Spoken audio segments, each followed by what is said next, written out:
Perkenalkan, nama saya Joshua Parunta Barat. Saya mahasiswa Sekolah Tinggi Filsafat Teologi Jakarta. Saat ini saya berada di semester 3 dan tujuan saya membuat video kali ini adalah untuk mengerjakan ujian akhir semester dalam mata kuliah Islamologi, yaitu menjawab beberapa soal yang sudah disiapkan oleh dosen kami, yaitu Pak Farid. Untuk pertanyaan pertama, kesan dan pembelajaran penting selama mengikuti mata kuliah. Selama 1 semester mempelajari mata kuliah ini, saya mendapatkan wawasan mendalam tentang hubungan antara agama, budaya, dan lingkungan. Kesan utama saya adalah bagaimana Islam memberikan kerangka spiritual yang kuat dalam menjawab isu-isu masa kini atau kontekstual, termasuk krisis lingkungan. Pembelajaran penting saya dapatkan adalah nilai-nilai universal seperti tanggung jawab, keadilan, dan pelestarian yang bisa dilandaskan untuk kerjasama dalam lintas agama. Baiklah, untuk jawaban soal nomor 2, itu pembelajaran penting dalam Islamologi dan relevansinya. Pembahasan yang paling penting menurut saya adalah konsep khilafah atau khalifah di bumi dan tanggung jawab manusia terhadap alam. Konsep ini sangat relevan dengan kehidupan sehari-hari karena mengajarkan bahwa setiap individu memiliki peran dalam menjaga keseimbangan ekosistem, tidak hanya sebagai pengguna, tetapi juga sebagai penciptaan Tuhan. Hal ini juga mengingatkan kita untuk mengurangi konsumsi secara berlebihan, mendukung keberlanjutan, dan berpartisipasi aktif dalam program lingkungan. Untuk selanjutnya, perbandingan gerakan lingkungan yang ada dalam agama Islam dan Kristen, khususnya Protestan. Dalam Islam, gerakan lingkungan sering berfokus pada prinsip keberlanjutan yang berbasis pada ajaran seperti Tauhid.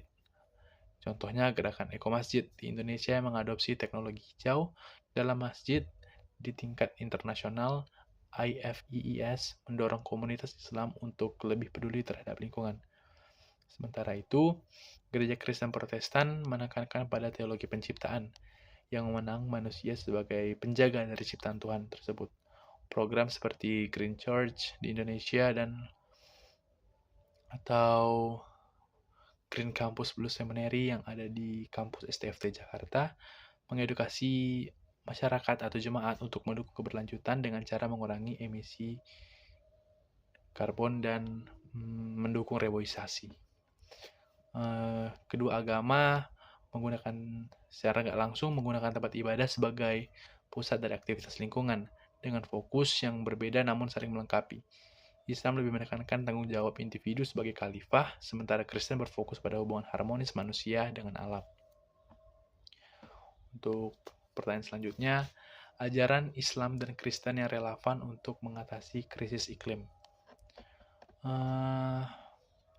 Dalam Islam yang saya tahu ada mizan atau keseimbangan di mana manusia harus menjaga harmoni antara manusia, alam, dan Tuhan. Selanjutnya juga ada ajaran tentang larangan israf atau pemborosan, yaitu mengajarkan hidup sederhana dan efisien dalam penggunaan sumber daya. Sementara agama Kristen itu ada teologi penciptaan yang mengajarkan manusia bahwa kitalah penjaga dari alam ini, itu mengajarkan manusia untuk menjaga dan merawat bumi. Selanjutnya ada prinsip kasih dan keadilan, yaitu kayak menginspirasi bagi orang-orang untuk berkontribusi pada keberlanjutan demi kesejahteraan bersama.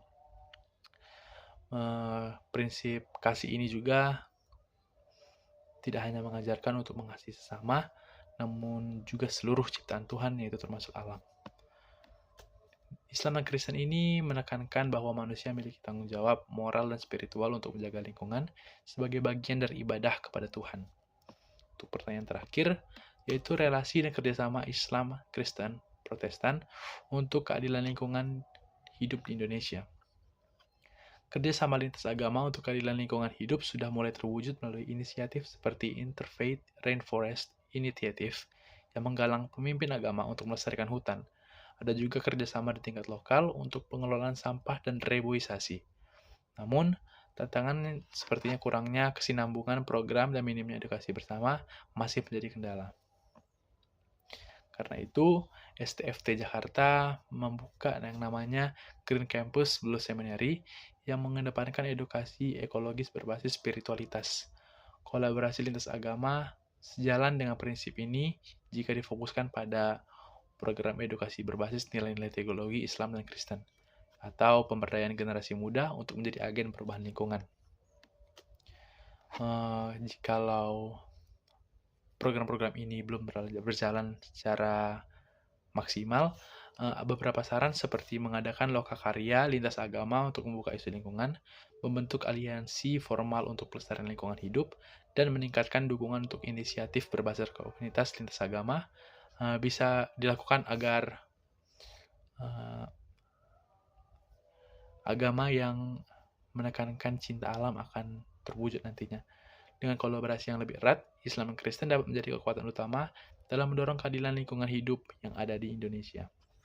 Sekian video saya dalam menuntaskan ujian akhir semester dalam mata kuliah Islamologi. Jika ada salah kata, saya mohon maaf.